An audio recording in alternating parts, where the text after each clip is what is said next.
1.5 functions and logarithms.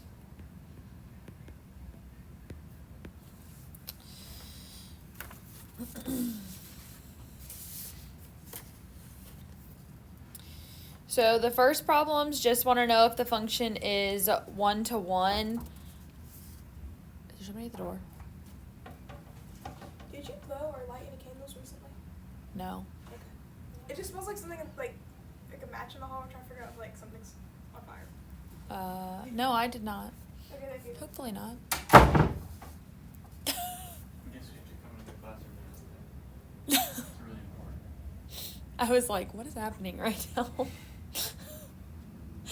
All right, so we're determining if the function is 1-to-1, meaning it would pass the horizontal line test or not. And so basically this one looks like this. And this is the function y equals 1 over x squared plus 1. So the horizontal line test, I want to see what it'll do. Oh, look at that. Whoa. That's kind of cool. Just gonna.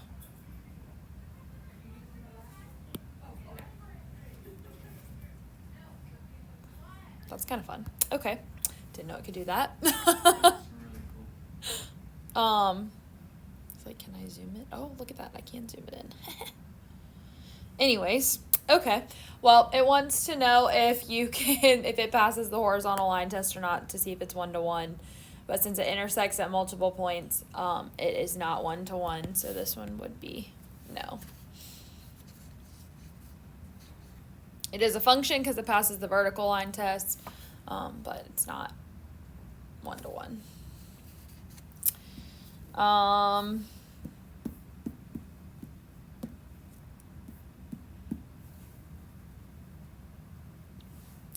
Determine whether the function has an inverse.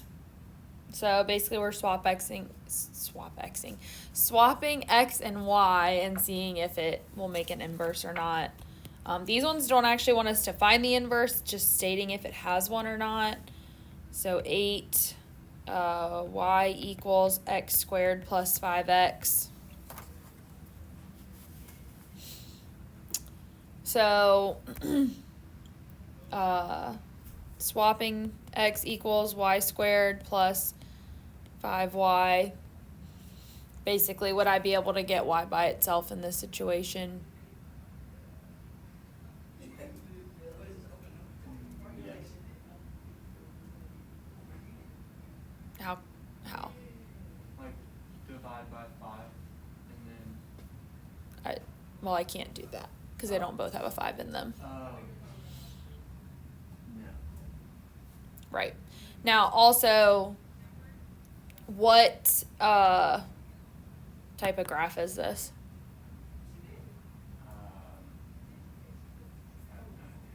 What's an x squared graph? Like a parabola? So would that be 1-to-1? No. So if it's not 1-to-1, it won't be able to have an inverse either. Okay. So this one is not, or no inverse.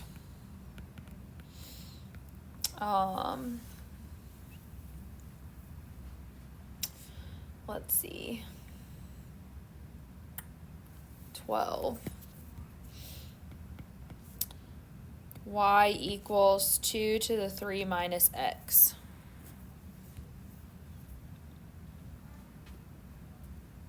And so swap x and y.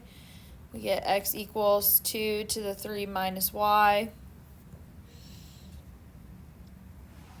Would I be able to get y by itself? Or maybe if I rewrite it this way. How do I solve for something in an exponent? You do like the opposite. Next one. Which would be what? -3 plus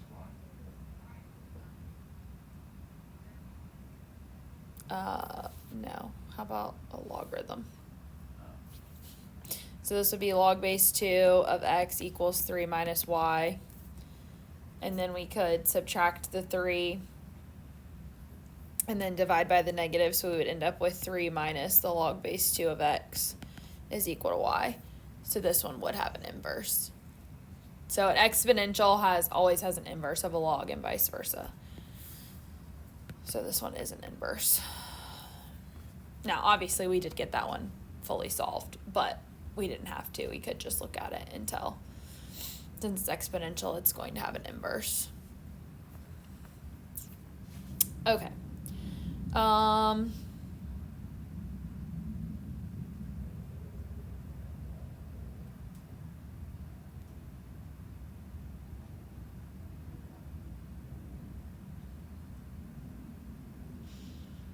Let's look at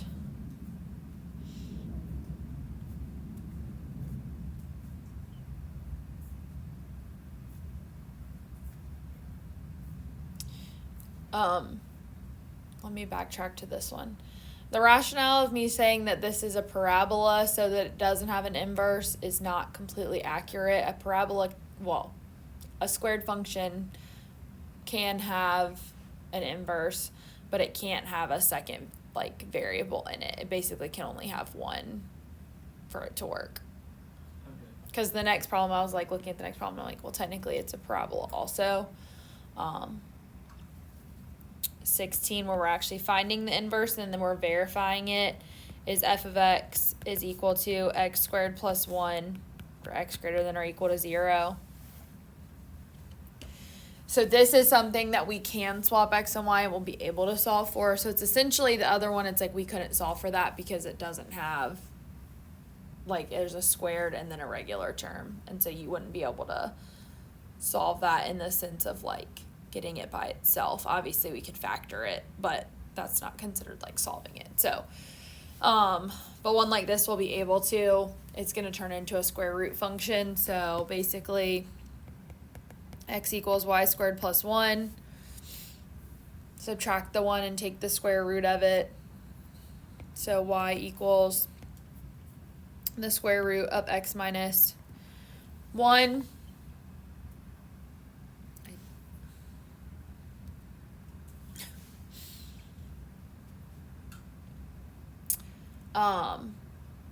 So this would be the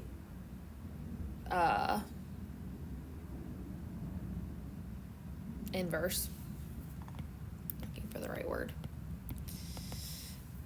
And then they want us to verify them, so that's where we plug them in. So f of negative 1, or f of f inverse is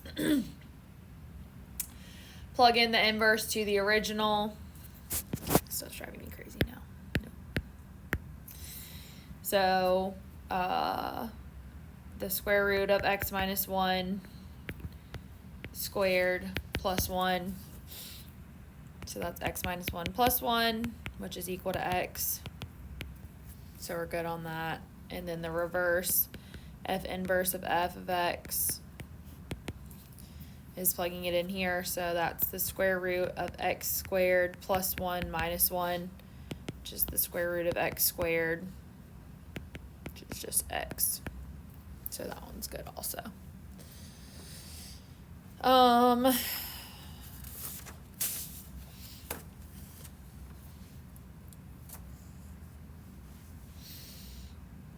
Let's see, try to find a harder one.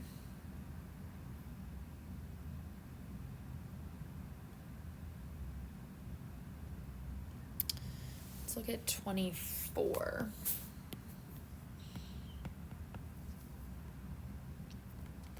F of x is equal to x plus 3 over x minus 2.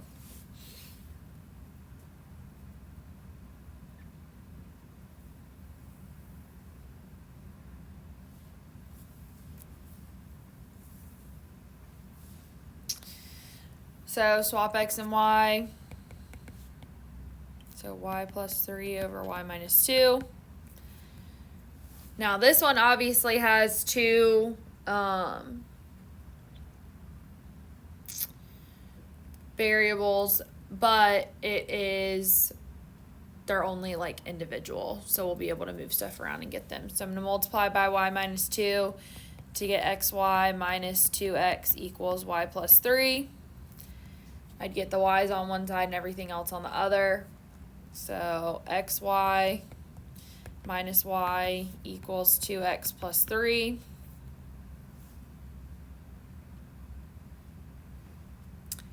Take out a y, left with x minus 1 is equal to that. Then divide, so y equals 2x plus 3 over x minus 1. So this is my F inverse here. Verifying these ones are where obviously people tend to get a little hung up sometimes. So if we did F of F inverse, then this would be 2x plus 3 over x minus 1 plus 3 over 2x plus 3 over x minus 1 minus 2. And then get the common denominator on this. So basically this is going to be just multiplied by that to have the common denominator there, and it ends up being the same one down here. You remember doing all of this? Okay. So on top I've got 2x plus 3 plus 3x minus 3 over x minus 1 all over 2x plus 3 minus 2x plus 2 over x minus 1. So then positive 3, negative 3 cancel, 2x minus 2x. So that gives me a 5x over x minus 1. Keep change flip, x minus 1 over 5. X minus 1's cancel, 5's cancel, and I'm left with x. So, no, you're supposed to check it the other way, but if you're good, we'll just leave it at that.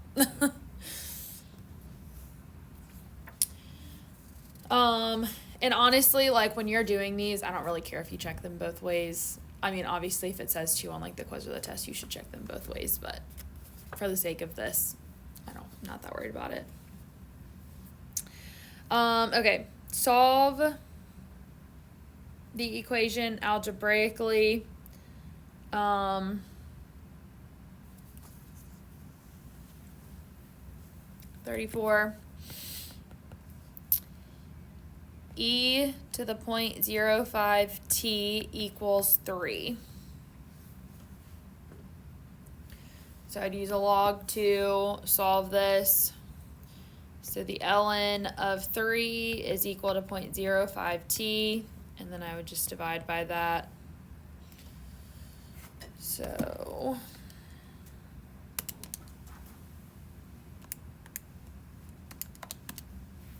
this would be t equals 21.97. And let me just leave it like that.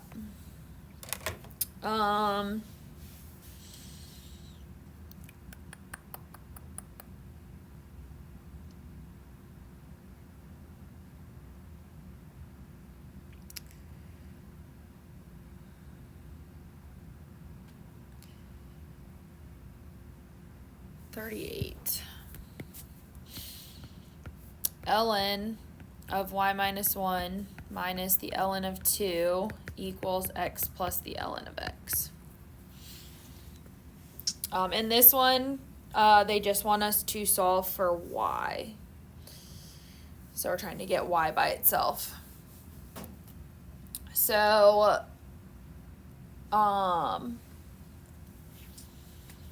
obviously I've got multiple logs in here. I probably should try to combine the ones on the left. Do you remember how to combine logs?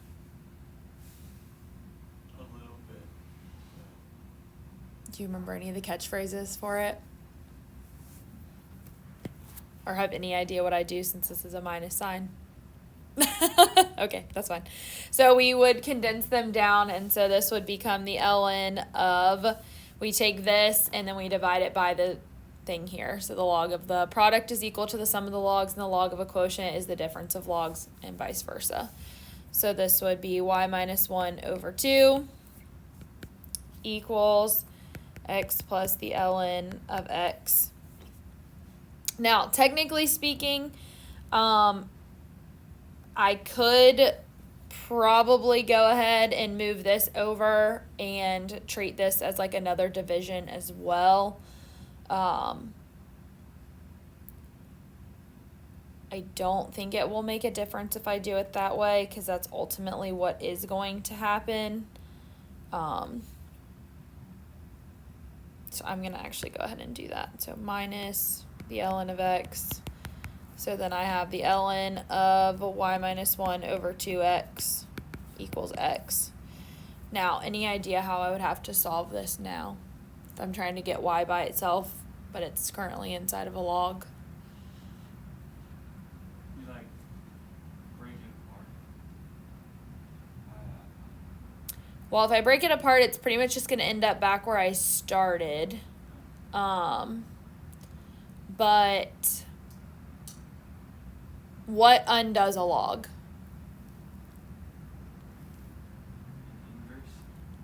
Inverse. What's its inverse? What's the inverse of a log?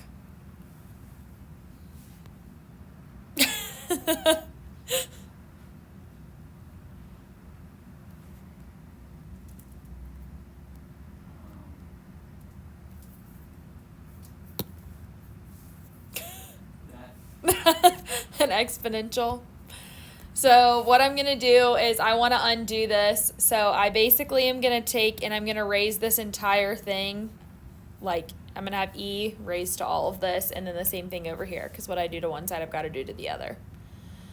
So what's going to happen then is this and this are going to cancel, and I'm going to be left with y minus 1 over 2x equals e to the x.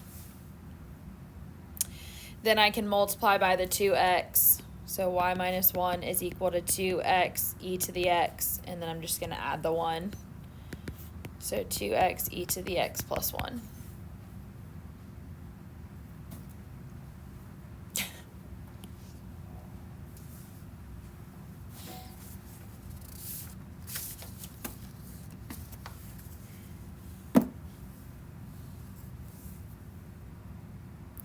All right, one population growth problem. Pretty similar probably to the ones that you had the other day, but we've got the population of Glenbrook is 375,000. I guess this is the initial population. And then it's increasing at a rate of 2.25%, which would be 0.0225 as a decimal.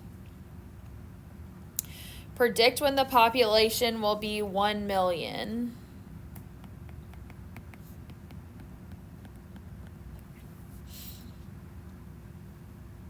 So we're trying to find T. This is also number 48, because apparently I didn't write that down. All right, so formula would be P of T, so 1 million, is equal to P sub 0, or I don't remember what letter we used the other day, but 375,000 times 1 plus 0.0225, so I'm just going to say 1.0225 raised to the T. So I'm going to divide 1 million by the 375,000.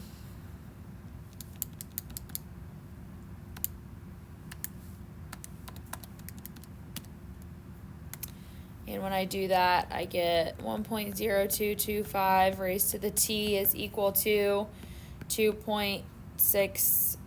It's repeating, so I'm just going to say 2.67.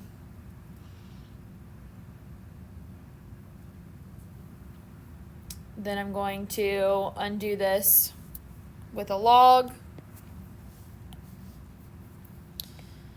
Log base 1.0225 of 2.67 Or if you use the second and then the negative sign with the answer, it'll pull up the repeating decimal. Shouldn't really change your answer that drastically if you round it to 2.67 or basically leave it as the repeating decimal, but anyways. Log base is under math. So plug that in and actually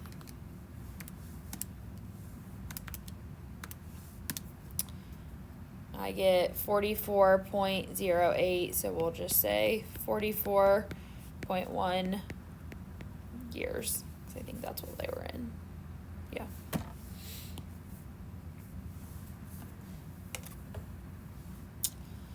So that's it. Any questions on any of that? All right. So then problems. I'm just gonna do it this way, 1 through 21, every other odd. I don't know if it actually ends on 21. It might end on 19, but that's fine.